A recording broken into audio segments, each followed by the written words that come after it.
Fiona sits on the couch as I enter the living room. Jeremy, is that you? Nope. Did you know? No what? Next door, Melanie told Jeremy is thinking about backing out of buying her house. Apparently there are new developments. I need to talk to him. I'm sure he wouldn't back out without discussing it with you. You really think so? Can you say that with your hand on your heart?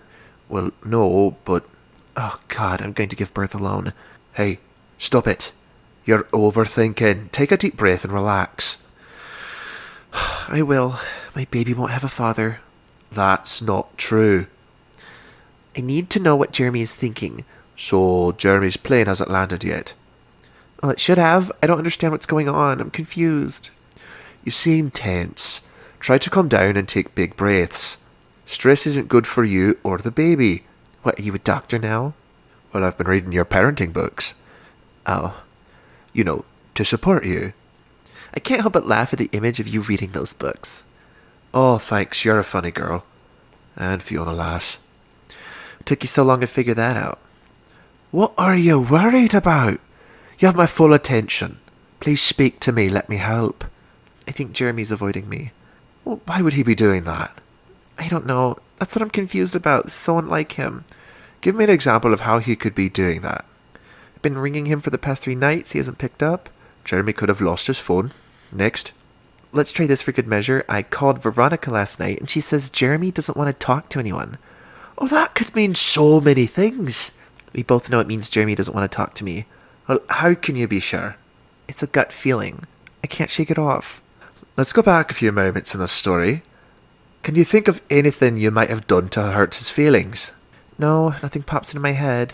Alright. What was his mood the last time you saw him? Was Jeremy excited to see Stuart in Seattle? I think so.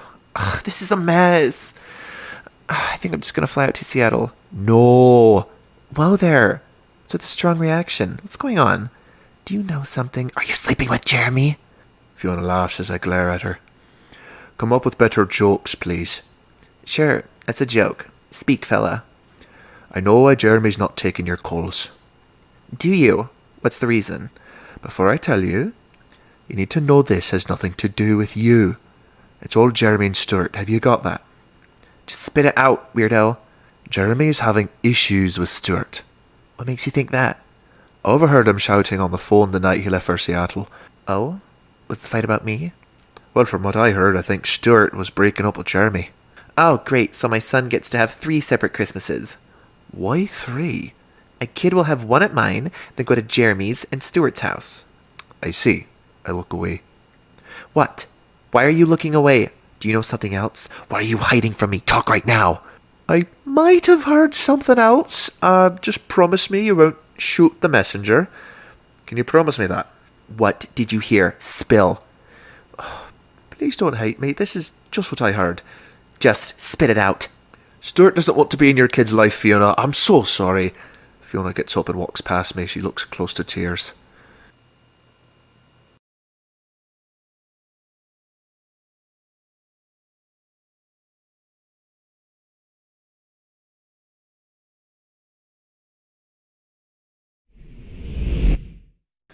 I'm stripping wallpaper from the wall when the front door opens.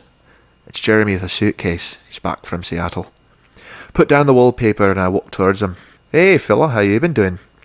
I do not want to talk about it. Jeremy, I know you've been having marital problems with Stuart. I want to help. There's nothing you can do to help me. At least give me a shot at trying. Okay, fine. Stuart wants nothing to do with the baby. I do. Well, that's great, so be in her life. I wish I could. Stuart gave me an ultimatum that I could either stay here in Vancouver and file for a divorce, or go back to Seattle and be with him. Damn, guy's turning into Dr. Evil. Well, he's got the bald head to prove it. So, you're here to do what? I don't know. I haven't decided. You need to talk to Fiona. Lay your cards on the table and see where that chat leads. What's the point? I'm not the baby's father. I have no legal right to be part of her baby's life. She doesn't want me around if Stuart isn't in the picture. Has she said that? Well, not exactly. You owe her a conversation at the very least. Talk to Fiona. No, I'm here to say goodbyes. That's that. Look, from what I've heard, she loved Stuart, but she loved you more. Your being gone from her life will leave a hole. I won't change my mind. Fiona walks in. You won't change your mind about what? Jeremy has something to say. I'll make us a cup of tea and let you talk. Excuse me. I exit. Well, start speaking.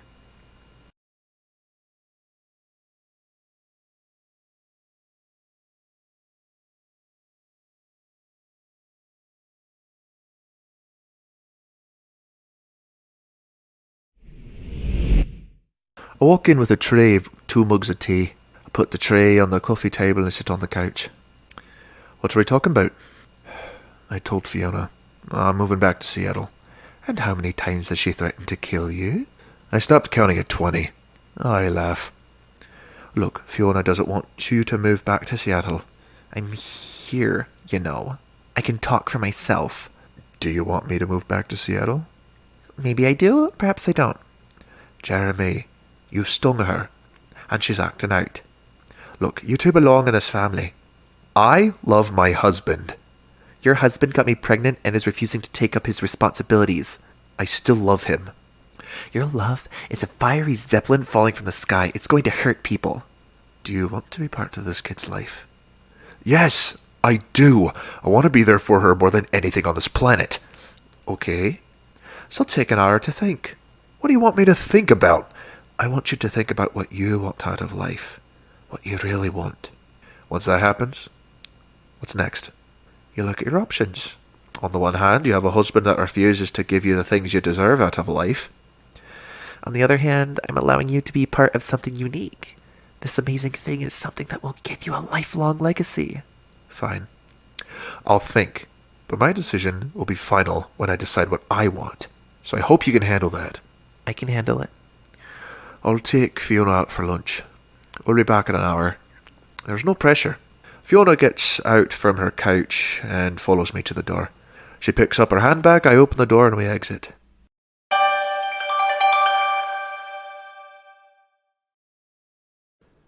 We hope you're enjoying this episode of Hello from Ireland. That Love podcast has over 190 episodes out now.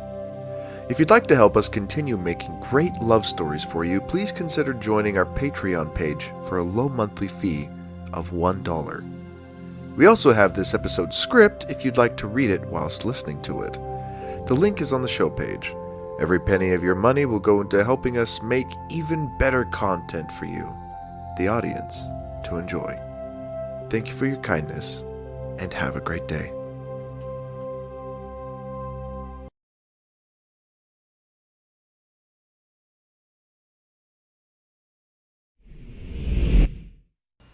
We enter the kitchen to find a suitcase next to the kitchen island. Jeremy stands writing a letter. Fiona coughs to get his attention, and Jeremy turns around. Are you leaving? Are you about to leave without telling me to my face? You know how much of a tough decision this was for me. I have 0 options. I gave you options. You chose to ignore them like a jackass. I don't want to take those options up. You know what? Fine. Leave. I'll be okay. I'm a Destiny Child fan. I'm a survivor. I'll survive this shit. This has been the hardest decision of my life. I'm so sorry. Just know, if you leave, that's it. There's no coming back. I won't allow it. I wouldn't expect you to act any different. I know what I stand to lose. Okay then. Leave. Get out of my house. I cough. Ugh. Fine. Get out of Owen's house. Jeremy grabs his suitcase, but Fiona pushes the handle onto the floor. Jeremy picks it back up. I'm sorry. Just get out. Jeremy exits. Fiona looks teary and I hug her. It'll be alright. We both know that's not true. I have no one. I've lost all the family I had. Well, you have me. I have you until you fly back to Ireland. Well, you won't be alone. I'm always alone. My perpetual fate is loneliness. I kiss Fiona on the mouth. She kisses me back. God, I need a nap. Fiona goes to leave. Hang on. I just kissed you. Yeah, so what if you did? I look hurt and stung by her comment. It doesn't matter. You're acting weird. Why is that? Maybe I am, because you consistently fail to read the signs. Excuse me? What signs are those? Are you acting strange? Stop being weird. It's annoying. I'm going down to the pub. What's wrong with you? Bye. I start walking off. Owen, just talk to me. I'm out of her eye line.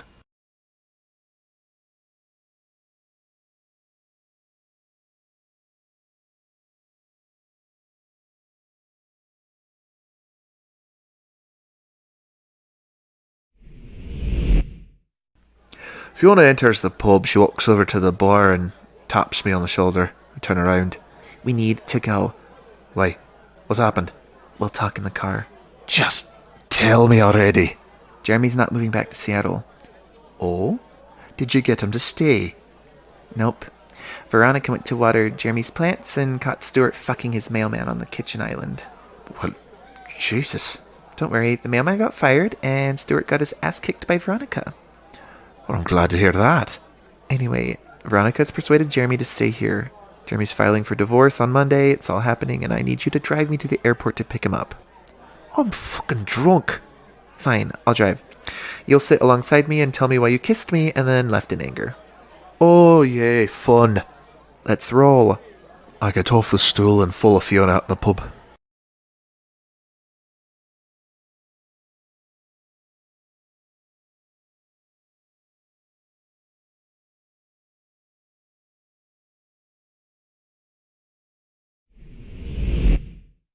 Jeremy's sitting on the couch, staring into space. Fiona and I enter. The spare bed is made up.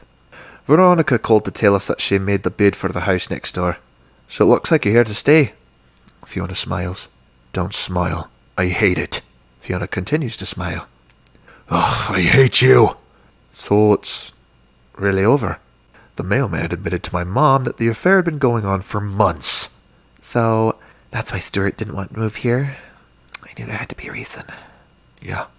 What's happening to your old house? Well, I don't own it. My parents do. My mom is kicking Stuart out and selling the house. Well, that's the right move. My mom will give my sister and me half of the proceeds from the sale. What will you do with the money? I'll spend it on our baby. Oh, so you want to be part of it now? Is that such a bad thing? Fiona and Jeremy look at me. Of course it isn't. This is fantastic news. I got a phone message and I ignore it. Who's messaging you? No one. Friend. Female or male?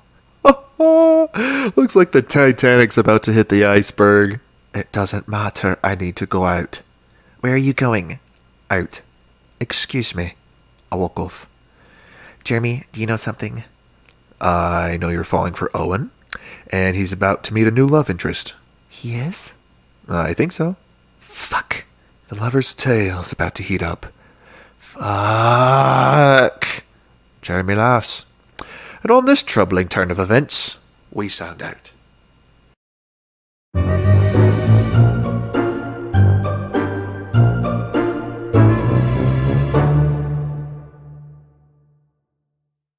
This was Hello from Ireland. It was voiced by me, Emerson Peery. The show was written, produced, and directed by Joao Nsita. We hope you've enjoyed this episode of Hello from Ireland, and please leave us a review on Apple Podcast and Spotify, and be sure to subscribe to the podcast on all your favorite podcast listening apps. Also, please share the series with family and friends. Thank you. That Love Podcast is active on Twitter at ThatLovePod and on Instagram and Facebook at That Love Podcast.